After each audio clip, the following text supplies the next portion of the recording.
welcome back to my frozen shop here. This episode we're going to be doing a little service on marvelous Kubota L3560. I'm going to change the oil, hydro filters, air filter, and fuel filter. So stick with me, we'll get her done.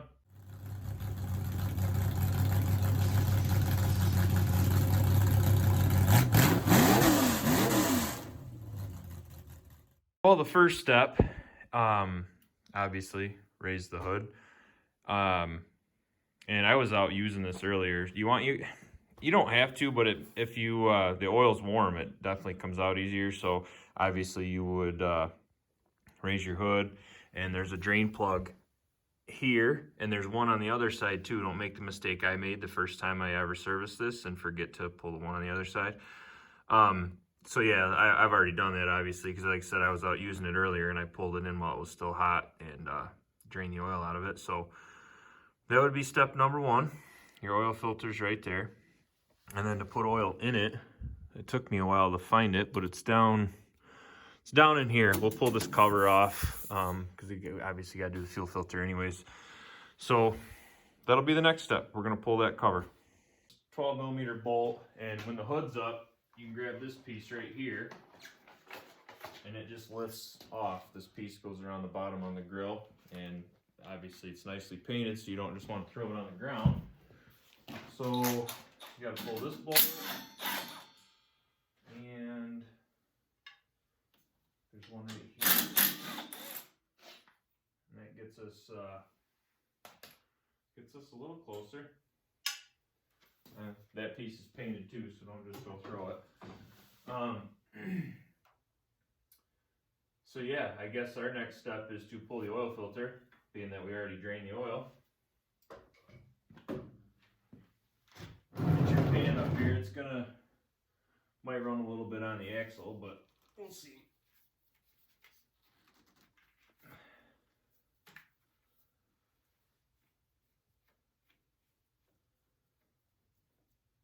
Of course, it would run right on the axle and miss the pan. I had a dirt floor out here. It didn't really matter, but got nice concrete now, so of course it's going to run right on the floor. Let's see, when did I do this last? 2018 at 50 hours. We're just under 200 hours now. So there's that. We'll let him run for a minute, and I'll go get some rags and the new filter.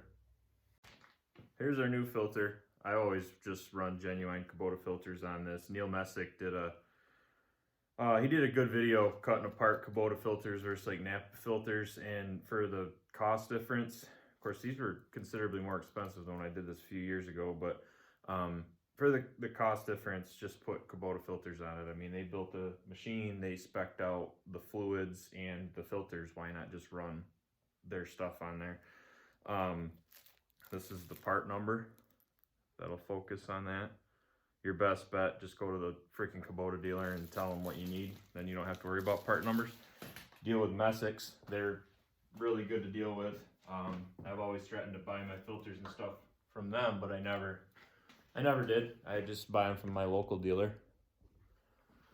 You know, support local business. You want to take a little bit of oil and just kind of smear it on the O-ring.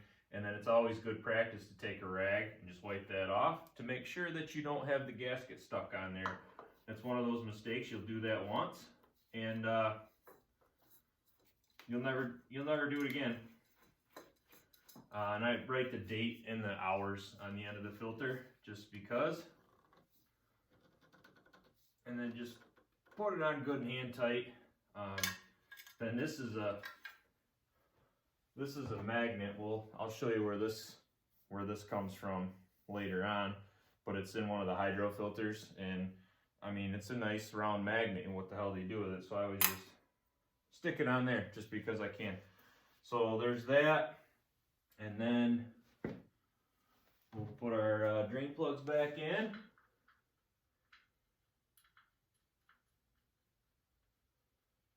And remember, there's one on each side. Like I said, don't be stupid like I was the first time and only drain one and then start dumping oil back in. because you waste a bunch of brand new motor oil when you do that. You just want to use your head. There's probably a torque spec for this, but just snug it up. Okay, there's that side. I'll go put the other one in. So the best thing you can do if you have any question is dig this guy out, because everything you ever wanted to know about, well, maybe not everything, but probably 70% of what anybody's ever going to tackle themselves on one of these is in this book. And then just to go back to the filter question, it says right here in the book, which it won't focus on there, so I'll read it for you. It says, important to prevent serious damage to the engine, use only a Kubota genuine filter. So that's reason enough right there. But here, so I did this, I got like 200 hours on this, and I did the oil at 50, which is your 50-hour service. And then I think I could have probably gone longer on it, but I mean, I did it in 2018 and it's just into 2021. So it's been 2 years and a couple months. So figure might as well do it. But anyways, oil capacity with filter, 7.1 US quarts, or for the metric folk, that's 6.7 liters. So anyways, 7.1 US quarts for the L3560. Then it lists, your 40, 60, 47, 60, all that good stuff in there. There again, I use genuine Kubota oil. So here we go, let's dump oil in it. And they give you this nice graduation right here, but no way to see the freaking level in there. So come on, Kubota, get your act together here. So the oil fill is right down here on the front. Aim this down, maybe you can see it a little better. Right down on the front. I'm only pointing that out because it took me a little while to find it. So here we go. We got to get to 7.1 US quarts, and I'm sure I will dump this everywhere. It's like 20 degrees out here, so this stuff's like trying to pour honey. This ain't going well.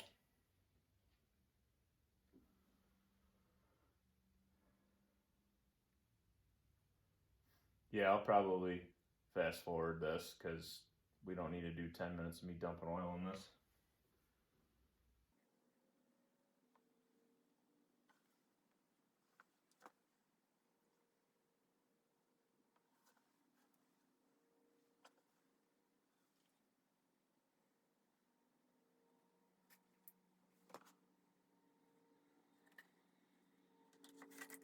Give her one final check. I think we got it all in there, and it might be slightly over full, but we still have to start it and it has to fill the filter. So yeah, it should be pretty close. So what I like to do, can't even see me. What I like to do is between each job, start it up. So we just did the oil, so let's start it up, make sure that it runs and fills the filter. We got no leaks or anything. That way, like say, when I did the fuel filter on this last time, I screwed it up, and I'm not saying that it wouldn't start because of, the oil change or whatever, but say you did the fuel filter and I don't know, something else, and now it won't start. Well, where do I go back to? So if you do one job and then start it and then do the next job, start it, you get to where it won't start and it's like, oh shit, that's what I screwed up. So anyways, long story short, we're gonna start it. I find the key. It's always good practice to take the key out while the oil's out, that way it doesn't accidentally get started with no oil in it.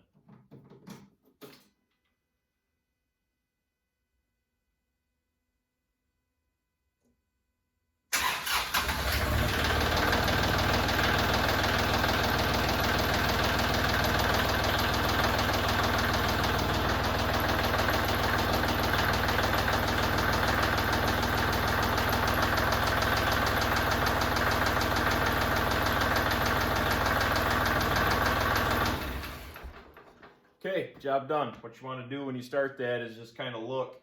Obviously, it's if you screwed up with a drain plug or something, you're going to see it leaking right there. But what you want to really look for when you start it is leaks right here at the oil filter, which that's residual oil from before, but that's what you're looking for. And you always want to kind of start it up, keep your hand on the key and watch. There's an idiot light that tells you if you got low oil pressure because it doesn't have a gauge. So make sure that idiot light goes out within like 30 seconds. If it doesn't go out within 30 seconds, I'd be shutting it off. So anyways, that's how you change the oil on a Kubota L3560. So then also what you want to do, being that I just changed the motor oil, you go through your display mode, gives you your hours, all that good stuff. So engine oil was changed 147 hours ago, and you go to that mode and you hold that down, see, and it takes you to this maintenance log. So we changed engine oil. So you hold this button, your display mode button down, and that'll reset that, and then you hit it once, change the engine oil filter, and then we change the fuel filter as well. And you hold that down. What else did we do? I didn't do the trans oil yet because that's stupid expensive. I'm going to do the trans oil filter. And I'm going to do the HST oil filter, even though you don't have to, but you got to take there's one that you change at like 600 hours and one you change at 200, and you have to take the 600 hour one off to get to the 200 hour one. I think it's always explained to me, so you might as well do it. I'm going to check the front axle oil, and I'm also going to adjust the wheel bolts. Now a normal person would do all this first before he went through and reset all that stuff, but you know, I'm lazy. So that's how you do that. You just cycle through your display mode, and there we go. Engine oil was changed at 0 hours. And then I also usually reset my trip, so we can clear the trip. Oh, goodness gracious.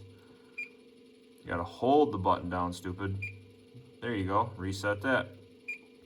So then also, you know, then you can go, this display is actually pretty freaking cool on this tractor. So it's burned 9 gallons since I filled it up. They claim it has like a 10-gallon tank, but it's sitting at halfway and it burned 9 gallons. But anyways, so just figured I'd add that in there.